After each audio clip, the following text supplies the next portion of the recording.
एकजुटीचा अरे कोण म्हणतो देणार नाही, अरे कोण म्हणतो देणार नाही, अरे कोण म्हणतो देणार नाही.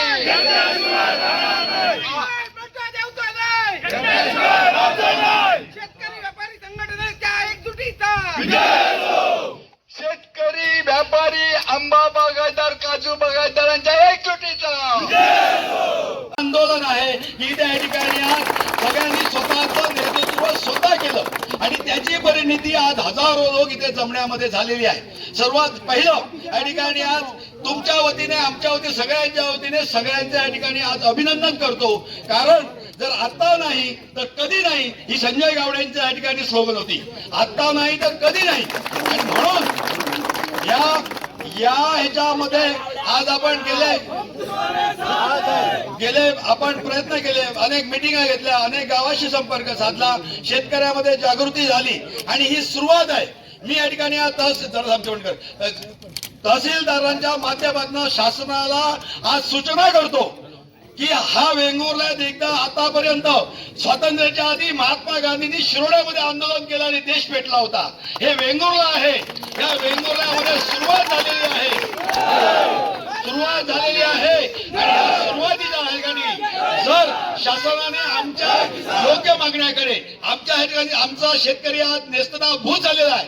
5%, 10% नाही, तो -50% झालेला आहे. पुढची 5 वर्ष तो उभा राहू शकत नाही.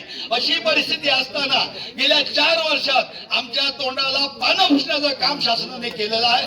यावेळी हा विषय गांभीर्याने घेऊन आपल्या शासनाने आता चालू अधिवेशनामध्ये त्वरित आज या ठिकाणी आमच्या मागणीप्रमाणे हेक्टरी आंब्यासाठी 5 लाख, काजूसाठी हेक्टरी 3 लाख ही नुकसान भरपाई त्वरित आज या ठिकाणी आज वितरित केली पाहिजे. तसे आदेश या अधिवेशनामध्ये निघाले पाहिजे. आणि आमच्या जो या ठिकाणी आज पत्र दिलेलं आहे इथे कुठलीही या ठिकाणी आज सीमा नाही. आंबा बागायतदाराच्या पूर्ण क्षेत्राला नुकसान भरपाई मिळालीच पाहिजे. आणि या ठिकाणी आज कृषी विभागाने जो या ठिकाणी आज अहवाल दिलेला आहे त्याप्रमाणे पंचनामे नाहीत, पंच यादी नाही. आज सरसकट 7-12 प्रमाणे 8 प्रमाणे शेतकऱ्यांना या ठिकाणी आज त्याची नुकसान हक्काची नुकसान भरपाई मिळाली पाहिजे.